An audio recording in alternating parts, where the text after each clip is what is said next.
We're going to be talking about the fourth Earthsea book and the final one in the initial quartet, Tehanu. Before we get into that, you can get the book in the description down below from bookshop.org. Bookshop.org gets a little kickback to independent and small book retailers whenever you buy through them. Alternatively, pick the book from your library. And two, if I sometimes get distracted and I look past you, it is the first time it is snowing where I live in about 3 years. So I'm still that little guy at heart who loves snow, so I might be distracted by that. Here's a picture of what it looks like outside. Snow. Did you know there's snow in this world? Still, despite the climate change? Anyway, let's talk about Tehanu. I get it. Another Earthsea video. You're joking. Not another one? Shoot me, okay? Don't actually shoot me, please, because I don't want to be shot, please. Anyway, we're talking about Tehanu, the fourth book in the original quartet of Earthsea books, although this book still came out significantly later than the third Earthsea book, The Farthest Shore. It was about 16 to 18 years afterwards, and I will get into the reason for that later. So, love this book. In my opinion, arguably the most powerful Earthsea book there is, and I get it. I made a video a few days ago about Ged in Earthsea and about how Ged is a great role model for young men, and that's because I'm trying to basically build that series up, and I thought Ged was a good place to start. However, arguably this book is the best out of them when it comes to just everything. It is maybe the least fantasy of the books, but it is still the best one in my opinion, and I'll explain why. So I don't really talk about it in my Ged video because it doesn't really focus on Ged, and it focuses on Ged even less than The Farthest Shore. However, I feel like that may be a mistake where I should have spoken more about his role in Tehanu, because he also goes through even more character development through Tehanu. So I'm going to be talking about him more in this video as well. But very basic plot. And I'm not going to do any spoilers on this, I just want to talk about themes and stuff, but I'll give a brief plot overview without spoilers. We are back in Gaunt, where Ged is from. Ged, it is set a couple days after the events of the third book. On Gaunt, we have Tehanu. Tehanu is the Shrine Maiden, Labyrinth Maiden from the second book, The Tombs of Atawan. And basically, she has grown old. She was left with Ogion, who was Ged's instructor for a short while, and then she's left Ogion and has gone off to get married and start her own family. And she is living maybe a life that she might regret on Gaunt, or at least aspects of it she might have, and she hasn't truly lived. And she has taken as her ward a young girl called Tehanu, who was mistreated as a child, to say the least. She was burnt, she was disfigured, she was assaulted as a child, and then Tehanu took Tehanu in. That is the basic overplot. Ged turns up on the back of the being that is flying him at the end of the third book. I don't want to spoil that because I want to do an overall video on the first 4 books. Yeah, so he arrives on Gaunt and he is powerless. He has no powers. He is no longer the Archmage, or at least he says he is no longer the Archmage, and he has no powers. Now, this book is significantly different to the previous books. There is far less fantasy. There was still the fantasy, there was still witches, there was still a king, there was still big flying entities that I don't want to say because it's a spoiler sort of for the third and this book. It's not really a spoiler because they're throughout all 4 books. There's dragons, okay? I love dragons, okay? So, but despite all of those little fantasy things in there, it's not really about the fantasy. It is about life. It is about women. It is about, trying to come to terms with your next part of life. And also, even when you're older, you can still experience and have life. You can still experience experience living, I think, oftentimes in our society because of the crushing weight of capitalism. When much of our elders reach the age of 70, 80 years old, they just feel like they can't do anything anymore because they're physically broken down because they have been forced to work laborious jobs for the past 40 to 50 years, and it's going to be even longer with each generation. Also, they may not have the money because capitalism is so crushing they cannot afford to live. We have warming banks, we have old people in the UK riding the buses all day long because the buses are warmer than their houses because they cannot afford to heat their houses. And also just the loneliness, when you get older, you've spent all of your life working. To be honest, when you're working all your life, it's hard to make friends. Like, obviously you make friends with the people you work with, but it's not the same connection as having that deep, deep connection people have. And that's something my generation now is especially struggling with because we have fewer and fewer spaces that older generations had to go and hang out. And even the spaces that we do have are prohibitively expensive because of capitalism. What can I say? It is just, I could do it like a great Marxist reading of this book at some point, but let's bring it back. So we're talking about women, we're talking about dealing with change as you're older, embracing that change, and also loneliness, because those are all big factors I feel are part of this book. So let's talk about Tehanu, who I would consider our main character in this book, our primary protagonist. Tehanu is significant, the book is named after her, and Ged is also significant, but I think Tana is our central point. So, like I mentioned earlier, Tana, at the end of the second book, she ends up in Gaunt with Ogion. She decides, instead of living with Ogion, instead of learning magic from Ogion, she wants to experience a normal life, or at least what is deemed a normal life for women in Earthsea, or at least on Gaunt in Earthsea. And she lives that life. She said she loves parts of her life. She has 2 children, one named Apple, one named Spark. I guess those are their given names, not their actual names, because in Earthsea you have your actual name, which is like tied to magic and the soul and stuff, and then you have your given name.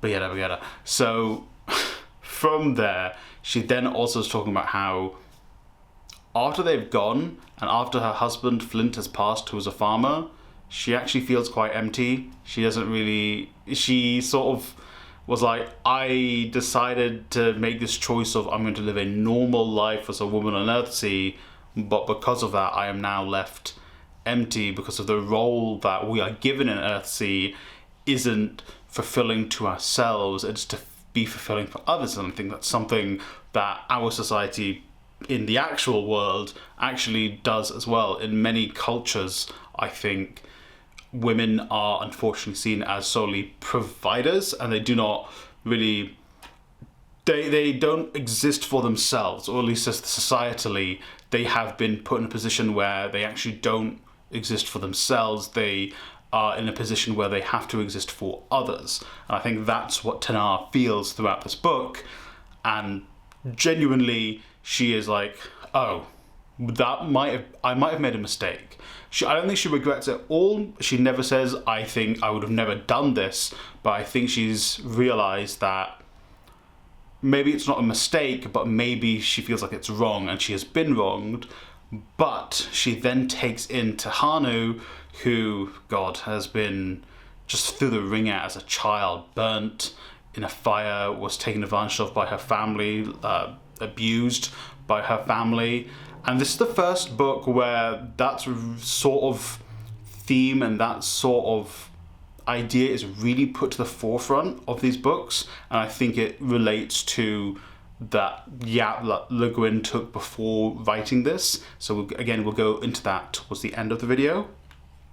But Tana takes her in, and she's like, I love this child, and although I feel bad for this child because, burnt, abused, I love this child and I want to protect this child.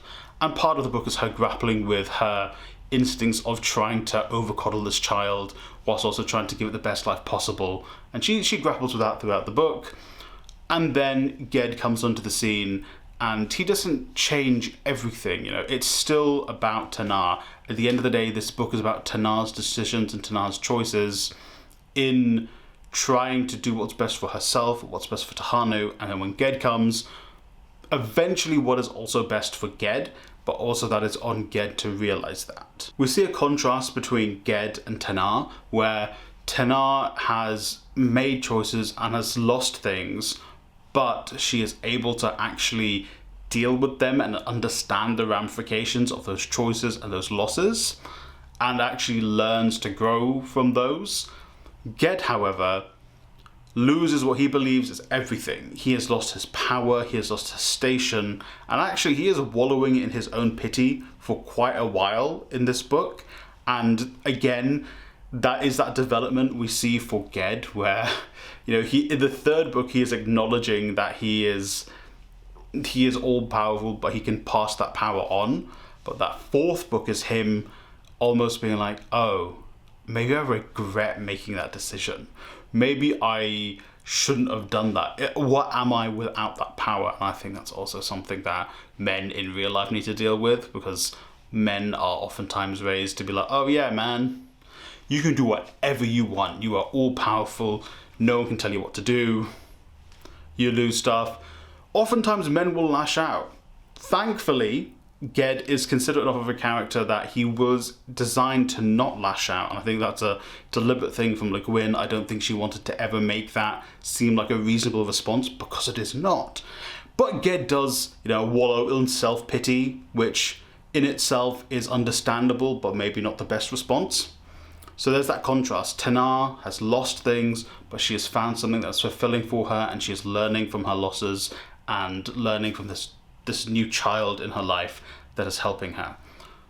Ged loses things, has lost everything he believes, and has to start finding his way. And unlike Tanar, who has had the time to go through life normally and find her way, Ged hasn't had that time to actually, be a normal person, because he's been Archmage for so long. So he's never had to deal with just consistent loss and consistently going through life like a normal person. I think those are the two, and I think that is reflective of how men and women operate in society. I think men and young boys are always taught you can do everything, you don't need to worry about anything, and then eventually they lose something and they go off the deep end. I think oftentimes in at least Western society, and some other societies, women are forced, and girls are forced into roles where they need to, understand loss from an early age, understand that they have to deal with things going wrong at an early age. And maybe less so going off the deep end like a guy would. Like, guys are like, oh, I lost one thing. Whereas, it's seemingly like women are like, society thrusts onto them, you have to be okay with loss. And I think that's how Tanar has dealt with it, and that's how Ged has not dealt with it. Those are our feelings of loss. But then we also have the fantasy stuff of our new king introduced in the third book, who was the young man who Ged travelled with and actually gave his powers up to ensure this young man became king, and this young man actually brought Ged back from the dead, because he's like, yo, I ain't leaving my homie to die, which is awesome. We shouldn't leave our homies to die. Now, from that sort of more fantasy realm, there's more fantasy ideas like a king. We do see some political developments. We see people trying to, in the upheaval and change in governmental style that we see at the end of book 3 and the beginning of this one, we see the introduction of nefarious groups trying to overthrow or trying to make their own way within this changing political landscape. We see that in real life again. No, they're not necessarily all bad. Oftentimes when a government is overthrown, there are still going to be factions fighting to hold on to control they already have or establish brand new control in the vacuum. That is not necessarily a bad thing, but oftentimes when you have conflicting factions, it usually is a bad thing. And in this case, the new regime, the new government is supposed to be an overall good for people, whereas the people opposing that are an overall bad because they want to cling on to the old ways, cling on to the powers that they could have had instead of the powers that the new king is trying to take away from them because they were exploiting people. Maybe that is a little bit more wishful thinking than real life in this book. It's maybe one of the points where I'm like, maybe not super realistic, but maybe that is because I am a cynic at heart. So there's that.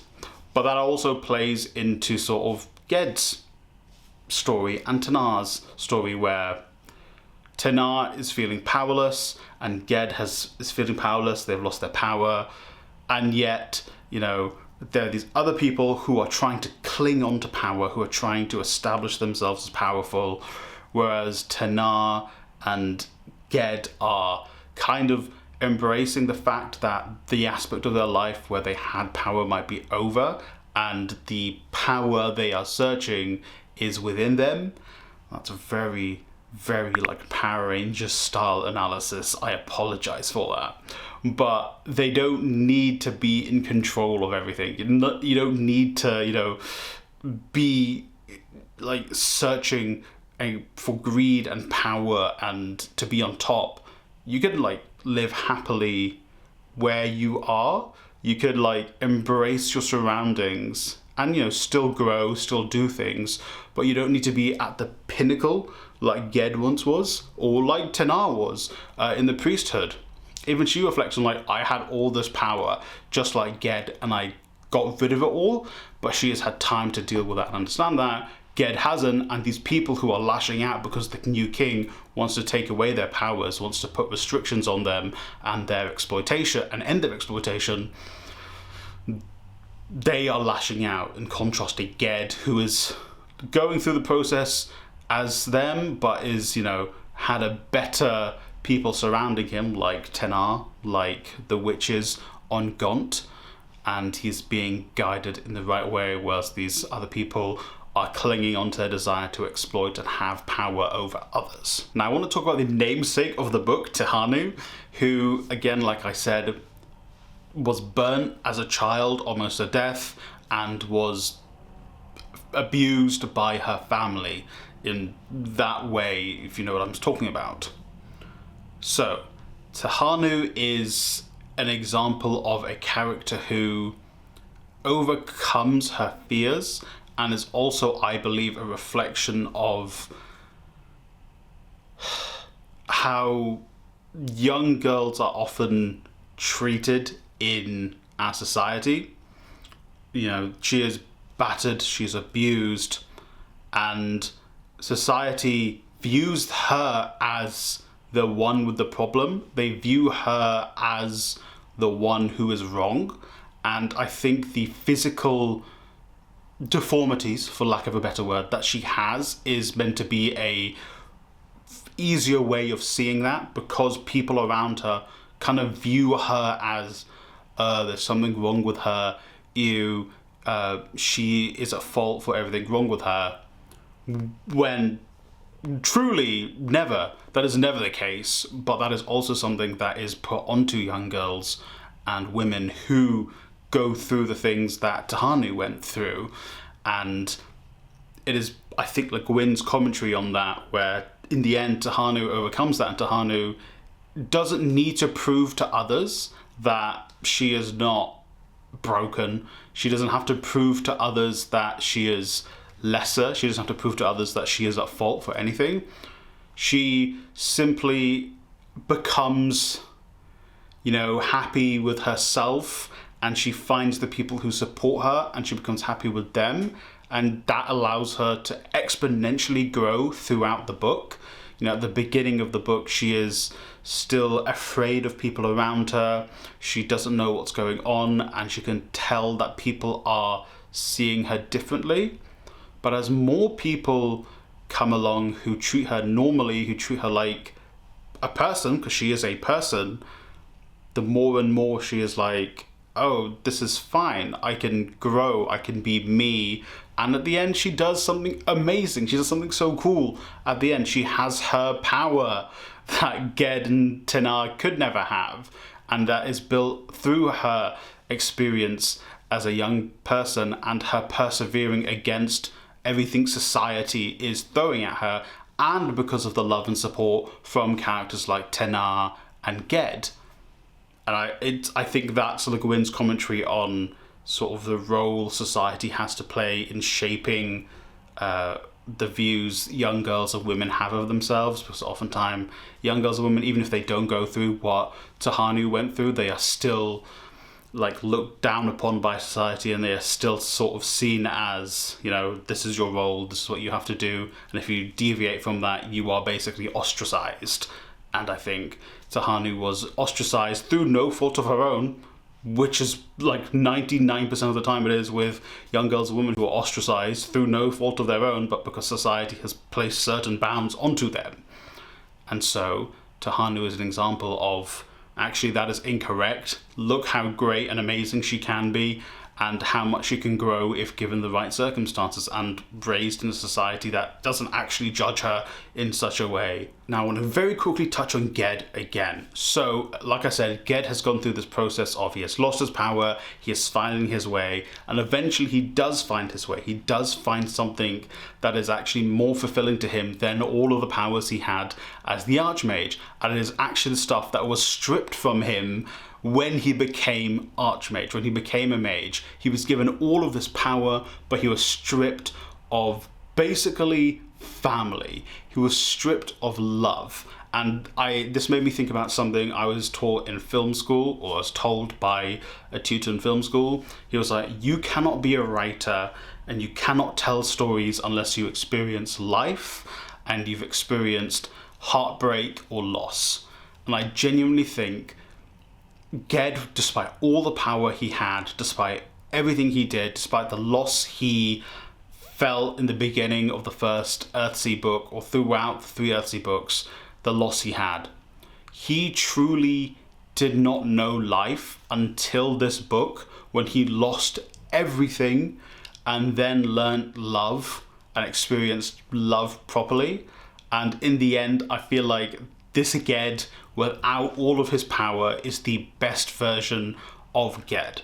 There are other things that Ged experiences in this book that he didn't experience in his life, because when you become a mage in Earthsea, you no longer desire the flesh, if you know what I mean.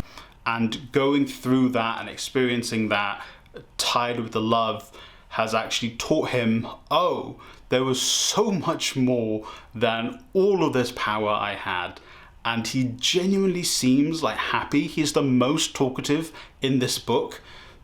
I mean, maybe compared to the first book. He is the most talkative in this one. And I think that is reflected in the fact that actually he is like, oh, I have so much more now that I have lost all of that power, but everything that I had to give up to chase that power is so much more than that. Love, family, all of that, community, stuff he never really had when he was the Archmage, he got from just being Sparrowhawk, just being Ged, the goat herder. And the final thing I want to talk about is why Le Guin wrote this book like this. The first 3 books were like straight fantasy. There are themes of good and evil, themes of, you know, following your own way, following your own path. There is no such thing as fate or destiny. This book really does hammer home analysis of societal issues. And I think even at the end of this book, there's an excerpt from Le Guin basically talking about how people will like denigrating this book for being too feminist. I think if it came out now, it would be called woke, because you have strong female leads and you have discussions of stuff like abuse and things in this book.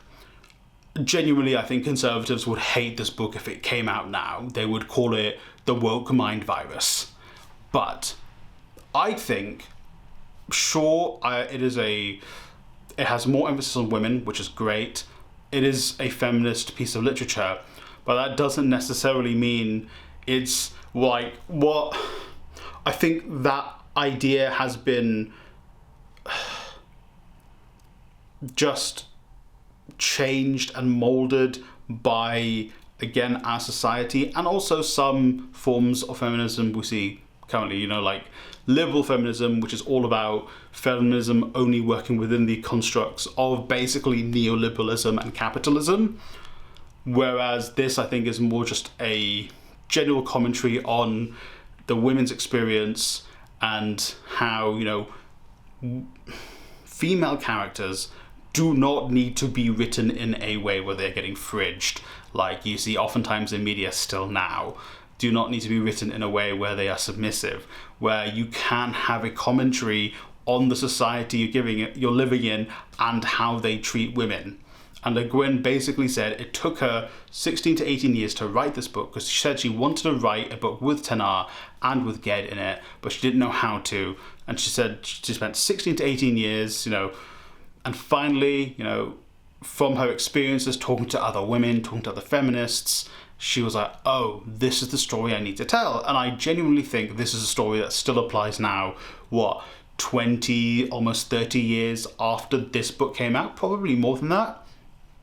This is a story she felt relevant to tell, and I genuinely think that completely made sense. And unfortunately, a lot of the stuff she is talking about in this book is still stuff people need to learn, even though it's been decades since this book came out.